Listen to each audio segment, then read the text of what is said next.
তারেক সাহেব কিন্তু রাস্তায় ছিলেন না, ফখরুল সাহেব কিন্তু রাস্তায় ছিলেন না, ডাক্তার শফিক সাহেব কিন্তু রাস্তায় ছিলেন না, শিবিরের কোনো বড় বড় নেতারাও কিন্তু রাস্তায় ছিলেন না, আমাদের মতো অদমরাই কিন্তু রাস্তায় ছিলাম। রাস্তায় ছিলাম কিন্তু আমাদের মতো অদমরা। ধরে নেন যদি আন্দোলন সাকসেস না হতো, সবাই বলতো আমরা তো ছিলাম না, আমরা তো আপনার সাথেই আপা। কিন্তু আমরা কি বলতাম বলেন তো? এর জন্য রাস্তায় ছিলাম না পণ্ডিতজি, এর জন্য রাস্তায় ছিলাম না। ক্ষমতা দেখার স্বপ্ন দেখেন, ক্ষমতা যাবেন। আর আন্দোলন করেছি আমরা, ক্ষমতা যাবেন আপনারা। আন্দোলন করছে সাধারণ মানুষ, ক্ষমতা যাবেন আপনারা।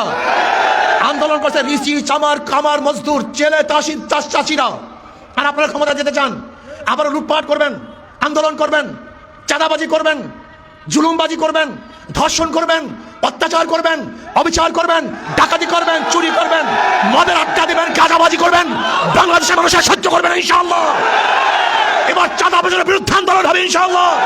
আসসালামু আলাইকুম ওয়া রাহমাতুল্লাহি ওয়া বারাকাতুহু। নাহমাদু ওয়া নুসাল্লি আলা রাসূলিহিল কারীম, আম্মা বা'দ। ফাআউযু বিল্লাহি মিনাশ শাইতানির রাজীম। বিসমিল্লাহির রহমানির রহিম। ওয়া তিলকাল আইয়ামু নুদাবিলুহা বাইনান নাস। সাদাকাল্লাহুল আলিয়্যুল আযীম। সবাই পড়ি সাল্লাল্লাহু আলাইহি ওয়াসাল্লাম। ইসলামী আন্দোলন বাংলাদেশ পটুয়াখালী এক আসন কর্তৃক আয়োজিত আজকে গণসম্মেলনের সম্মানিত সভাপতি, মঞ্চ উপবিষ্ট বিভিন্ন দলের রাজনৈতিক নেতৃবৃন্দ, শ্রদ্ধাভাজন ওলামায়ে কেরাম, সর্বস্তরের ইসলাম প্রিয় দেশপ্রেমী ভাইয়েরা আমার, আমরা কিসের জন্য আয়োজন করেছি ইতিমধ্যে শুনেছেন। প্রয়োজনীয় সংস্কার, দৃশ্যমান বিচার, পিআর সিস্টেম, নির্বাচন। অন্তর্বর্তী সরকারের এটা দায়িত্ব। এই দায়িত্ব পালন না করার কারণেই আমরা আন্দোলন করছি, মাঠে চলে এসেছি। বর্তমান অন্তর্বর্তী সরকার শুধু নির্বাচন দিবেন, একটা সুষ্ঠু নির্বাচন উপহার দিবেন, এর জন্য তিনি ক্ষমতায় বসান নেই। উনি ক্ষমতায় বসেছিলেন রাষ্ট্র সংস্কার করবেন। যেহেতু জুলাই আগস্টের যারা যোদ্ধা ছিল তারা ওয়ালে ওয়ালে লিখেছিলেন আমরা রাষ্ট্র সংস্কার চাই, রাষ্ট্রকে মেরামত করতে চাই, বিনির্মাণ করতে চাই।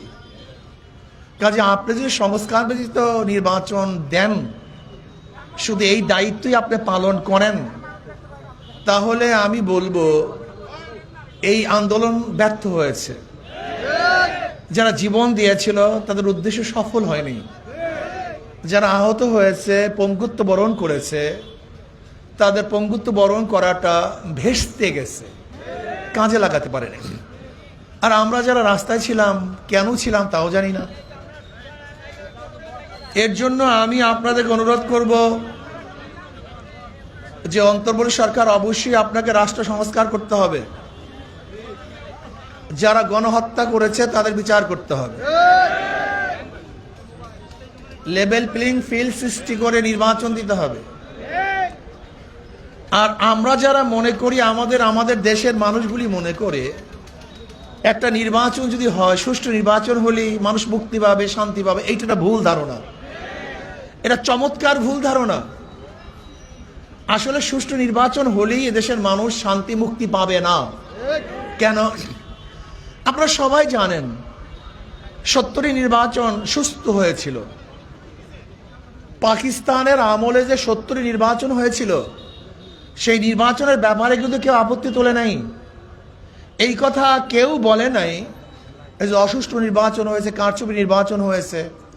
এরকম কোনো মন্তব্য আমাকে দেখাতে পারবেন না। পাকিস্তান সরকারের অধীনে যে নির্বাচন হয়েছিল 70 নির্বাচন, যেটা বন্যা হওয়ার কারণে 71 জানুয়ারিতেও কিছু অংশ নির্বাচন হয়েছিল, সেই নির্বাচন সুষ্ঠু হয়েছিল, নিরপেক্ষ নির্বাচন হয়েছিল। সেখানে আওয়ামী লীগ এককভাবে 160টা সিট পেয়েছিল। তারা ক্ষমতায় যাবেন, ক্ষমতায় যাওয়ার জন্য তারা যেই পরিমাণের সিটের প্রয়োজন সেই পরিমাণের সিট পেয়েছিলেন। কিন্তু পশ্চিম পাকিস্তানের সরকার ভোটের মর্যাদা দিতে পারে নাই, রক্ষা করতে পারে নাই। বিধায় এদেশের মানুষ আন্দোলন করেছে, সংগ্রাম করেছে, সংগ্রাম করে আবার এই দেশকে স্বাধীন করে ফেলেছে। এদেশকে স্বাধীন করার পরে ভেবেছিলাম এদেশ মুক্ত হয়ে গেছে, এবার আমরা শান্তি পাবো, মুক্তি পাবো, স্বাধীন হয়েছি,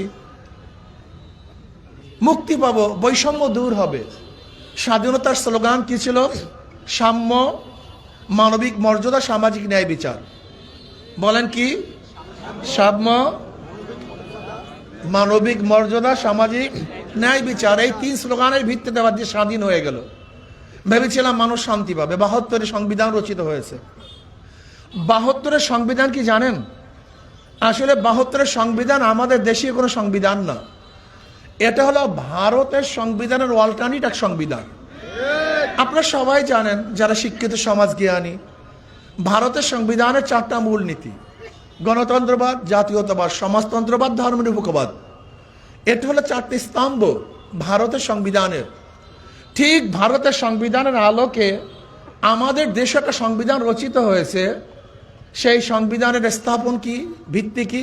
4টা: গণতন্ত্রবাদ, সমাজতন্ত্রবাদ, জাতীয়তাবাদ, ধর্ম নিরপেক্ষতাবাদ। তো এই 72-এ যে সংবিধান রচিত হয়েছিল, এই সংবিধান কি এ দেশের সংবিধান না ভারতের সংবিধান? এটা ট্রু কপি, এটা ট্রু কপি, ফটোস্টেট কপি। শুধু ওই দেশের সংবিধান পরিবর্তন করে আমাদের সংবিধানে সেট করা হয়েছে। এখন যদি কেউ 72-এর সংবিধানের বিরোধিতা করে তাহলে বলে দেশদ্রোহী। আসলে আমরা দেশদ্রোহী না, আমরা ভারত বিরোধী। আমরা চাই না ভারতের সংবিধান আমাদের দেশে থাকুক, বরং আমরা চাই আমাদের দেশের মানুষ আমাদের সংবিধান রচনা করুক। আজকে দেখেছেন আমাদের যে জাতীয় কবিতা, রবি ঠাকুর, সে হলো ভারতের নাগরিক। রবি ঠাকুরকে আপনারা অনেকেই চিনেন না, আপনারা শুধু কবি হিসাবে চিনেন। উনি কিন্তু ভালো একজন রাজনীতিবিদ। উনি কি রাজনীতি করেছে জেনেছেন? উনি 41 বার ঢাকায় যেন ইউনিভার্সিটি না হতে পারে, গড়াইয়ের মাঠে ওনার সভাপতিত্বে যে সমাবেশ হয়েছিল, সেই সমাবেশটা কোনো ভালো কাজের জন্য সমাবেশ হয়নি। সেই সমাবেশটা কেন হয়েছিল জানেন? ঢাকাতে যেন ইউনিভার্সিটি না হয়, এই ঢাকায় যেন ইউনিভার্সিটি ভার্সিটি না হয়, এর জন্য সমাবেশ করেছিলেন। সেই সমাবেশের সভাপতি ছিলেন রবি ঠাকুর। 1905 সনে বঙ্গভঙ্গ আন্দোলনের সময় উনি কবিতা রচনা করেছিলেন। সেই কবিতা কি? আমার সোনার বাংলা, আমি তোমায় ভালোবাসি। এটা তো 71-এর কোনো কবিতা না, এটা 1905 সনের কবিতা। সে 1905 সনের কবিতা যদি 71 সনের জাতীয় সঙ্গীত হয় আর এর বিজনেস যদি কেউ করে, আসলে সে দেশদ্রোহী নয়, বরং ভারতের দালালদের চোখে আঙ্গুল দিয়ে দেখাতে চায় যে এই কবিতা, এই সময় জাতীয় কবি, এটা আমাদের কবিতা না। আর গোটা দুনিয়ার মধ্যে অন্য দেশের কোনো কবিতা জাতীয় সঙ্গীত বাংলাদেশ ব্যতীত দ্বিতীয় কোথাও নেই। কারণ ভারতের প্ল্যানটা ছিল এই দেশটাকে তাদের কলতরাজ্য করবে, তাদের অঙ্গরাজ্য করবে, একসময় স্বাধীন করবে। একটু দেখবেন ভারতের যে ম্যাপ, সেই ম্যাপের মধ্যে কিন্তু বাংলাদেশকে আলাদা দেখানো হয় না, ভারতের সাথে সংযুক্ত দেখানো হয়। যাই হোক, ভেবেছিলাম 72-এর সংবিধান মানুষকে শান্তি দেবে, মুক্তি দেবে। যদিও এদের সংবিধান আমাদের দেশের সংবিধান না, এটা ভারতের আলোকে সংবিধান। 73-এ একটা নির্বাচন হয়েছিল। কত সনে? 73 সনে একটা নির্বাচন হয়েছিল, যেই নির্বাচনে আওয়ামী লীগ সিট পেয়েছিল 293 সিট। ওই নির্বাচনটা হয়েছিল কি জানেন? কেমন নির্বাচন? 2018 নির্বাচনের মতো, 2024 নির্বাচনের মতো। এবং 1996 সনের 15 ফেব্রুয়ারি একটা নির্বাচন হয়েছিল, আপনারা অনেকেই জানেন না, সামনে আসতেছি। আসলে সবাই কিন্তু দোষী, এক দোষী আরেকজনকে দোষী মনে করি। আসলে যারা ক্ষমতায় ছিল প্রত্যেকেই কিন্তু দোষী। সেই 73 নির্বাচনে আওয়ামী লীগ সিট পেয়েছিল কত? 293। সেখানে কাউকে নমিনেশন পেপার সাবমিট করতে দেওয়া হয়নি, জোরপূর্বক সমস্ত সিল নৌকায় পিটাতে বাধ্য করেছিল। এই যে মুস্তাক সাহেবকে শেখ সাহেবের খুনি মনে করা হয়, সেই মুস্তাক সাহেবকে কিভাবে পাশ করানো হয়েছিল আপনারা জানেন? ওনার বাড়ি তো দাউদকান্দি, ওনার ভোটের বাক্স হেলিকপ্টারে ঢাকায় এনে সিল মেরে তারপরে ব্যালট পেপার ঢুকিয়ে, নৌকার ব্যালট পেপার ঢুকিয়ে মুস্তাক সাহেবকে পাশ করানো হয়েছিল।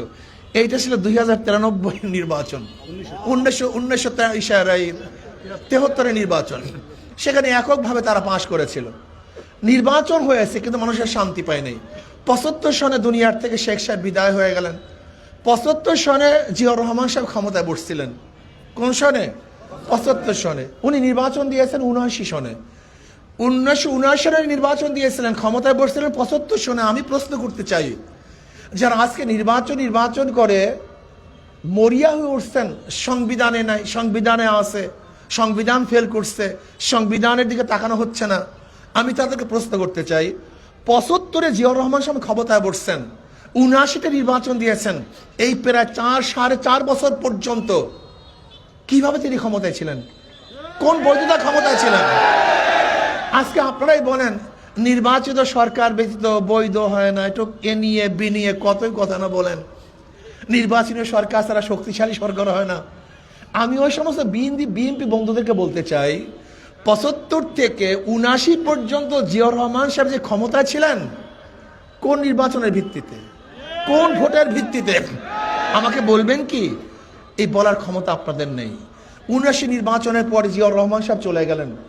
81 নির্বাচন হয়েছিল, সেখানে জিয়াউর রহমান সাহেবের আদর্শ বিক্রি করে সত্তার সাহেব ক্ষমতায় এসছেন। জিয়াউর রহমান সাহেব এইটা করছে সেইটা করছে, কিন্তু উনি এত দুর্বল ছিলেন, এরশাদ সাহেব ধাক্কা মারছেন, উনি পড়ে গেছেন, উনি আর টিকতে পারেননি।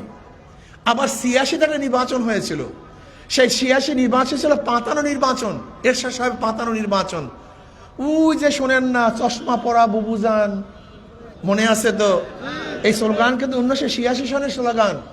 এরশাদ সাথে কোয়ালিশন করেছে, আরো অন্য দল করেছে, কোয়ালিশন করেছে, একটা পাতানো নির্বাচন করেছিল, ভেবেছিল মানুষ শান্তি পাবে, মুক্তি পাবে।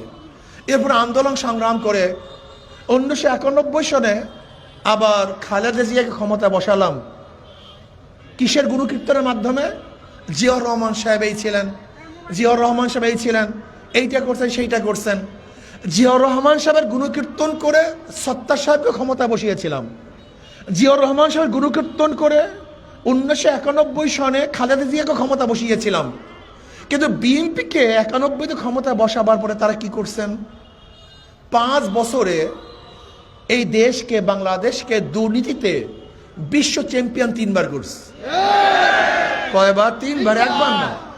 ওই যে জিয়াউর রহমান সাহেবের আদর্শ বিক্রি করা সেই দল মাত্র 3 বছরে দেশকে দুর্নীতিতে 3 বার বিশ্ব চ্যাম্পিয়ন করছে। গোটা বিশ্বের মধ্যে আমরা চ্যাম্পিয়ন ছিলাম, 3 বার হ্যাট্রিক করেছি। আবার উনি চিন্তা করছেন ক্ষমতায় যেতে পারবেন না। এই খালেদা জি আজকে যে সংবিধান, যাকে আপনারা সবাই মনে আপোষহীন নেত্রী, আপোষহীন নেত্রী, উনি 1996 সনে 15 ফেব্রুয়ারি একটা নির্বাচন দিয়েছেন, সেখানে আপোষ করতে পারেননি। উনি একাই নির্বাচন দিয়েছেন, একক নির্বাচন।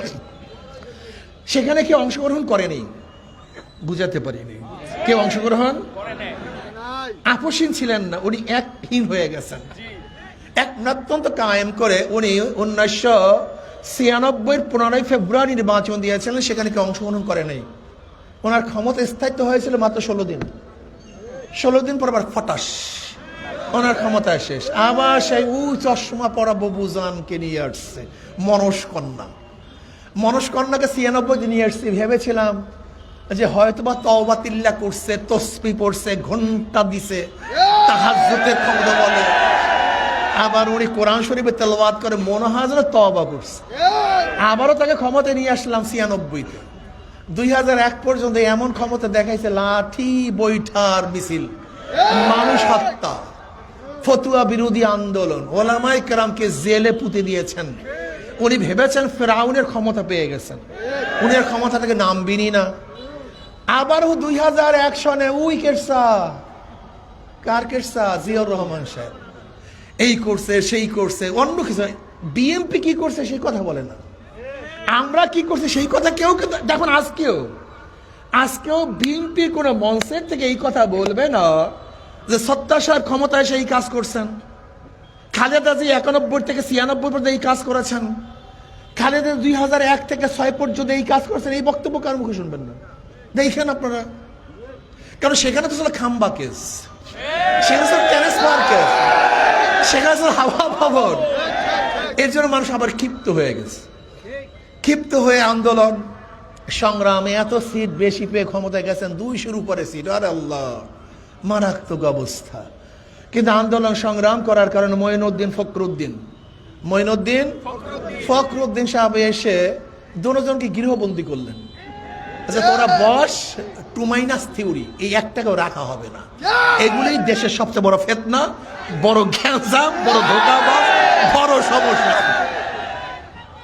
ফখরুদ্দিন মঈনুদ্দিন চিন্তা করেছিলেন যে আর্মিদেরকে ক্ষমতায় নেবেন, বিএনপির সাথে কোয়ালিশন করতে চেয়েছেন, আমাদের এত পার্সেন্ট আর্মিদের সিট থাকবে, এত পার্সেন্ট তোমাদের থাকবে। সুবিধা করতে পারেননি। কারণ কি? আর্মিরা বিএনপিকে বিশ্বাস করতে চায় নাই। কেন চায় না মনে আছে তো? ওই যে তারেক সাহেব অসুস্থ হয়ে গেছিলেন। কেন অসুস্থ হয়েছে আপনারা জানেন, কেন অসুস্থ হয়েছিলেন। এর জন্য কোনো অবস্থাতে আর্মিরা বিএনপিকে বিশ্বাস করতে পারে নাই, যেহেতু একটু খারাপ ব্যবহার করেছিলেন আর্মিরা তৎকালীন সময়। মনে আছে তো? সব কথা বলার দরকার নেই, কিছু কথা গোপনে থাক না, সমস্যা কি? এর জন্য শেখ হাসিনা সেটা কোয়ালিশন করে 2008-এর ওই যে মুফতি সাহেব কি একটা বক্তব্য দিয়েছেন, 2008-এর নির্বাচন খুব প্রশংসনীয় নির্বাচন। এটা ভুল ভাই। 2008-এর নির্বাচন কোয়ালিশন নির্বাচন হয়েছিল। আর্মিরা আগের 2-3 দিন আগে সবাইকে অ্যারেস্ট করে জেলে পুঁতে দিয়েছিল। হয়তো বাহ্যিক দৃষ্টিতে মনে হয় যেন খুব ভালো নির্বাচন হয়েছিল, আসলে পাতানো নির্বাচন, কোয়ালিশন নির্বাচন হয়েছে, চুক্তিভিত্তিক নির্বাচন হয়েছিল। ওই নির্বাচনে আবারও সেই চশমা পরা বাবুজানকে ক্ষমতায় বসালাম। এরপরে তো খামি দিয়া বসছেন জগত্তল পাহাড়ের ন্যায়। উনি আর সরবেরই না, কথা ঠিক না? মানুষ 5 বছরের কর্মসূচি দেয়, উনি দিয়েছেন 41 সনের 2041 সনের কর্মসূচি। 2041 পর্যন্ত আর কেউ কোনোদিন তাকে ক্ষমতার থেকে সরাতে পারবে না। কিন্তু আল্লাহর মাই আলমের ভাই, আসলে ওনাকে ক্ষমতার থেকে কেউ সরাতে পারতো না। আমি মনে করি এটা আল্লাহর গজব, এটা ওলামায়ে কেরামের বরদোয়া, কোনো সন্দেহ নেই। নাহলে পচা শামুকে পাও কাটে, পচা শামুকে। উনি বিদেশ থেকে এসে একটা স্লোগান, একটা বক্তব্য দিয়েছেন 2-3 মিনিটের, বাস কারবার শেষ। এর জন্য বড়দের বেশি কথা বলতে নেই, যারা ক্ষমতায় বেশি থাকে তাদের বেশি কথা বলতে নেই। আমাদের দেশে মানুষ ফটার যে ক্ষমতা থাকে সেটা ফটাফট করতেই থাকে। এক ফটরে ওনার বিরুদ্ধে এমন আন্দোলন হলো, সংগ্রাম হলো, মানুষ ওনাকে, ওনার নাতি পুতি, চেলা চামুন্ডা, পোকা সোকা সব ভাগাইয়া দিছে। গোটা দুনিয়ার ইতিহাসে এরকম বিপ্লব হয়নি। এই যে কয়েকদিন আগে নেপালে বিপ্লব হয়েছে, চেলা চামুন্ডারা কেউ ভাগে নাই। কিন্তু শ্রীলঙ্কায় বিপ্লব হয়েছে, চেলা চামুন্ডারা কিন্তু ভাগে নাই। এদেশে বারবার বিপ্লব হয়েছে, ঈশ্বর সাহেবের বিরুদ্ধে আন্দোলন করে তাকে পতন ঘটানো হয়েছে। কিন্তু উনি কিন্তু দেশেই ছিলেন, আর চেলা চামুন্ডা কিন্তু শেখ হাসিনা কাজটা কি করছে দেখছেন? উনি নিজেই ভাগেন নাই, ওনার সাথে সাথে প্রধান বিচারপতি তিনিও ভেগেছেন। উনি ভাগেন নাই শুধু, যে ডিজিএফ এর প্রধান তিনিও ভেগেছেন, সিআইডি এর প্রধান নাই, এমনকি মসজিদের যে ইমাম সাহেব সেও নেই, এমনকি এলাকার যে চেয়ারম্যান সাহেব সেও ভাগছে। বুঝেন দুর্নীতি কোথায় গিয়ে পুষছে? ভেবেছিলাম বৈষম্য দূর হবে, মানুষ শান্তি পাবে, মুক্তি পাবে। এর জন্য মানুষকে বৈষম্য দূর করার জন্য, মুক্তি দেওয়ার জন্য, শান্তি দেওয়ার জন্য আমরা রাস্তায় ছিলাম। তারেক সাহেব কিন্তু রাস্তায় ছিলেন না, ফখরুল সাহেব কিন্তু রাস্তায় ছিলেন না, ডাক্তার শফিক সাহেব কিন্তু রাস্তায় ছিলেন না, শিবিরের কোনো বড় বড় নেতারাও কিন্তু রাস্তায় ছিলেন না, আমাদের মতো অদমরাই কিন্তু রাস্তায় ছিলাম। রাস্তায় ছিলাম কিন্তু আমাদের মতো অতমরা। ধরে নেন যদি আন্দোলন সাকসেস না হতো, সবাই বলতো আমরা তো ছিলাম না, আপু আমরা তো আপনার সাথেই আপা। কিন্তু আমরা কি বলতাম বলেন তো? সবাই তো আপার সাথে কোয়ালিশন করতো, আপু আমরা তো আপনার সাথে আছি, কোনো টেনশন নাই। কিন্তু আমাদের অবস্থাটা কি হতো বলেন তো? ভেবেছিলাম বৈষম্য দূর হবে, মানুষ শান্তি পাবে, মুক্তি পাবে। সরকার পতন হলো, মানুষের শান্তি দেওয়ার জন্য, মুক্তির জন্য আন্দোলন করেছে। কিন্তু 5ই আগস্টের পর আবার কি দেখলাম? আবারও চাঁদাবাজি, আবার গুন্ডামি। এই ভোলা তজিমুদ্দিনে চাঁদা না দেওয়ার কারণে স্বামীর সামনে স্ত্রীকে ধর্ষণ করা হয়েছে। বগুড়া প্রস্তাব দিয়েছে যে আপনার মেয়েকে বিবাহ করতে চাই, বাবা রাজি না হওয়ার কারণে সেই মেয়ের সামনে বাবাকে হত্যা করা হয়েছে। যুবকের কাছে চাঁদা চেয়েছে, চাঁদা না দেওয়ার কারণে মার সামনের থেকে যুবককে তুলে এনে হত্যা করা হয়েছে। অফিস ভাড়া দিয়েছে, চাঁদা ভাড়া দিয়েছে, যখন কানেকশন করতে গেছে, ভাড়া আনার জন্য গেছে, সেই মালিককে হত্যা করা হয়েছে। আজকে আমরা কি দেখেছি? হাজারো মা বোনদের ধর্ষণ করা হয়েছে ফরিদপুরে চাঁদা না দেওয়ার কারণে। আমাদের গরিব দুঃখী মেহনতি মানুষের গাড়িগুলিকে ভেঙে চুরমার করা হয়েছে। আজকে হাজারো মানুষকে রক্তাক্ত করা হয়েছে। এই যে সাংবাদিক বন্ধুগণ বস্তুনিষ্ঠ সংবাদ পরিবেশন করার কারণে গাজীপুরে তাদের মাথা ইট দিয়ে থেতলিয়ে দেওয়া হয়েছে। যুবদলের চাঁদাবাজি নিয়ে মানুষকে পাথর মেরে হত্যা করা হয়েছে। এর জন্য রাস্তায় ছিলাম না পণ্ডিতজি, এর জন্য রাস্তায় ছিলাম না। ক্ষমতা দেখার স্বপ্ন দেখেন, ক্ষমতা যাবেন। আর আন্দোলন করেছে আমরা, ক্ষমতা যাবেন আপনারা। আন্দোলন করছে সাধারণ মানুষ, ক্ষমতা যেমন আপনারা। আন্দোলন করছে রিচি, চামার, কামার, মজদুর, জেলে, চাষিরা। আর আপনারা ক্ষমতা যেতে চান, আবারও লুটপাট করবেন, আন্দোলন করবেন, চাঁদাবাজি করবেন, জুলুমবাজি করবেন, ধর্ষণ করবেন, অত্যাচার করবেন, অবিচার করবেন, ডাকাতি করবেন, চুরি করবেন, মদের আড্ডা দিবেন, গাঁজাবাজি করবেন। বাংলাদেশের মানুষের সহ্য করবেন ইনশাআল্লাহ। এবার চাঁদাবাজের বিরুদ্ধে আন্দোলন হবে ইনশাআল্লাহ, দুর্নীতিবাজের বিরুদ্ধে আন্দোলন হবে ইনশাআল্লাহ। বাংলাদেশকে স্বাধীন করবে ইনশাআল্লাহ। দুর্নীতিমুক্ত এক দেশ উপহার দেব, যেখানে বৈষম্য দূর হয়ে যাবে, মানুষ মুক্তি পাবে, শান্তি পাবে, গরিব দুঃখী মেহনত মানুষের মুখের মধ্যে হাসি ফুটবে। বস্ত্রহীন একটা মানুষ বাংলাদেশে থাকবে না, একজন মেয়ে ধর্ষিতা হবে না, বাংলাদেশের একজন নাগরিক খোলা আকাশের নিচে ঘুমাবে না, বাংলাদেশের কোনো মানুষ চিকিৎসাভাবে আর মরবে না ইনশাআল্লাহ।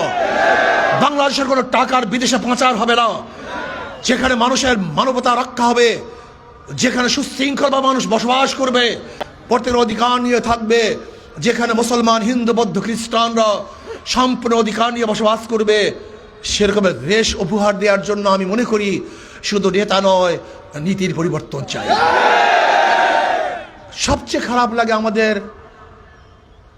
আমাদের গরিব শ্রেণীর লোকদের অবস্থা দেখি। ইসলামকে কেন পছন্দ করেন না? কারণটা কি? ইসলামকে না পছন্দ করার মূল কারণ হলো আমরা অনেকেই খারাপ হয়ে গেছে। যাই হোক, অনেক কথা বলে ফেলেছি। ওদের মার্কার সাথে কাজের সাথে ধোঁকামি। যারা নৌকায় নির্বাচন করে নিজেরা নৌকা চালাতে পারে না, যারা ধানের শীষে নির্বাচন করে নিজেরা ধান কাটতে পারে না, যারা নাঙ্গল নির্বাচন করে নিজেরা নাঙ্গল বইতে পারে না। সমস্ত মার্কাগুলি গরিবদের প্রতীক, কিন্তু একজনও গরিব না। কিন্তু হাত পাখা এমন একটা মার্কা, যে নির্বাচন করে সেও ঘুরাতে পারে, যারা সমর্থন করে তারাও চালাতে পারে। হাত পাকা দরকার বড় লোকদের, হাত পাকা প্রয়োজন গরিবদের, হাত পাকা প্রয়োজন পুরুষদের, হাত পাকা প্রয়োজন মহিলাদের, হাত পাকা প্রয়োজন মুসলমানদের, হিন্দুদের, বৌদ্ধ, খ্রিস্টানদের। কারেন্ট ফেল করে, হাত পাকা ফেল করে না। হাত পাকা সবাইকে শান্তি দেয়। কাউর মার্কা ঘুমের সময় বুকের উপরে থাকে না। শুধু একটা প্রতীক, শুধু একটা প্রতীক, যেটা ঘুমের সময় বুকের উপরে থাকে, সেই মার্কাটার নাম হাত পাকা মার্কা। আমি বিশ্বাস করি হাত পাকা যদি বিজয় হয়, আমাদের সাহেব পটুয়াখালী থেকে আমাদের 3 আসর থেকে হযরত মাওলানা আবু বকর সাহেব, আমাদের দেখছেন মুস্তাফিজুর রহমান সাহেব, আলহামদুলিল্লাহ পটুয়াখালী 4 থেকে। আল্লাহ কবুল করেন, আল্লাহ সবাইকে কবুল করে নেন, আমাদের সবাইকে আল্লাহ পাক কবুল করেন। আল্লাহুম্মা আমিন। রব্বানা যালামনা আনফুসানা ওয়া ইল্লাম তাগফির লানা ওয়া তারহামনা লানাকুনান্না